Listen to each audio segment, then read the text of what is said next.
اور جو آقا نے فرمایا تھا عمر میں تمہیں ایک بات نہ بتاؤں؟ فرمایا جی یا رسول اللہ بتائیے۔ فرمایا عمر جب اللہ نے جنت کو بنایا، جب اللہ نے عرش کو بنایا، جب اللہ نے کرسی کو بنایا، جب اللہ نے لوح کو بنایا، جب قلم کو بنایا، جب تخلیقات کائنات کی تو میں دیکھ رہا تھا،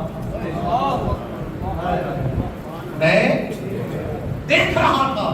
1,24,000 کم و بیش انبیاء آئے، سوائے سرکار کے کسی نبی اور رسول نے یہ دعویٰ نہیں کیا، یہ دعویٰ نہیں کیا۔ اور پوری شریعت میں 4 کتابیں نازل ہوئی، کئی صحائف نازل ہوئے۔ وہ جو 4 مستند کتابیں ہیں سوائے قرآن مجید کے، اللہ کریم نے کسی نبی سے اس لہجے میں خطاب نہیں کیا۔ محبوب وہ وقت یاد کیجیے، محبوب وہ وقت یاد کیجیے جہاں بھی ذکر کیا۔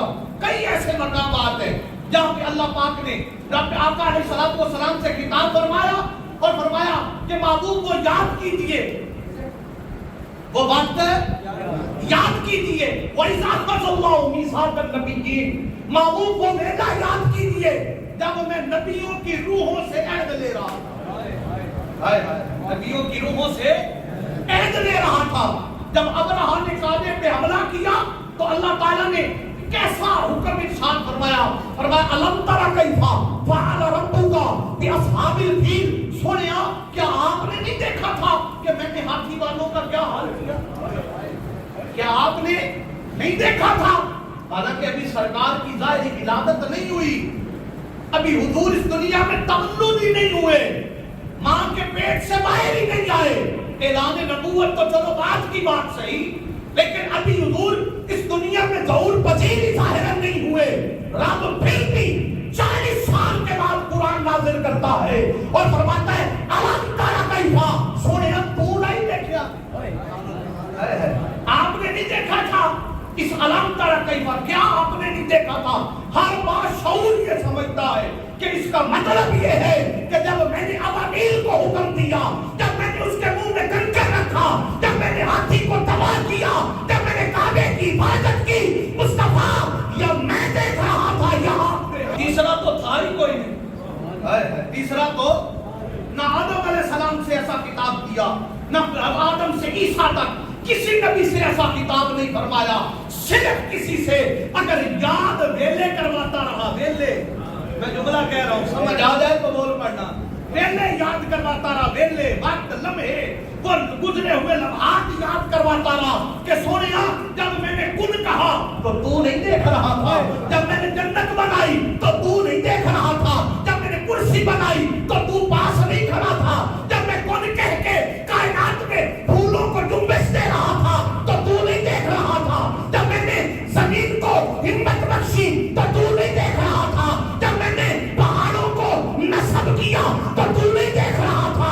محبوب جب میں نے جنت کو راستہ کیا، جب میں نے ملائکہ کو سرداری دی، جب میں نے حوروں کو حسن دیا، جب میں نے بلال کو مقام دیا، محبوب اور تو تھا ہی کوئی نہیں، ایک تو تھا ایک میں،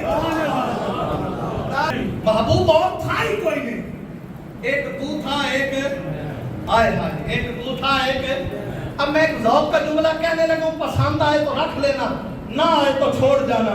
یہ کوئی ایسا سودا نہیں ہے کہ جس پر کوئی سوال اٹھایا جائے۔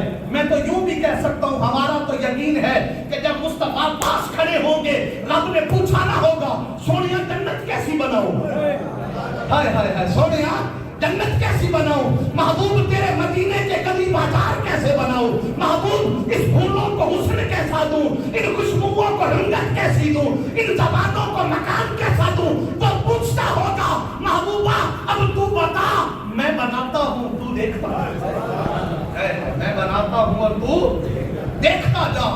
تو وجہ تخلیق کائنات مصطفیٰ ہے، کون وجہ تخلیق کائنات ہے مصطفیٰ ہے۔ گن بج کے کہو کائنات کی وجہ تخلیق مصطفیٰ صلی اللہ علیہ وسلم ہے، اور کوئی نہیں ہے، اور کوئی نہیں ہے۔ اسی کے لیے رب نے فرمایا کہ لوگوں ادخلوا فی السلم کافہ، کہ پورے اسلام میں داخل ہو جاؤ، اور پورا اسلام پگڑی باندھ لینا نہیں ہے، دستار رکھ لینا نہیں ہے، داڑھی رکھ لینا نہیں ہے، جبے کبے پہننا، نمازیں اور مسجدیں فقط سنبھال لینا نہیں ہے۔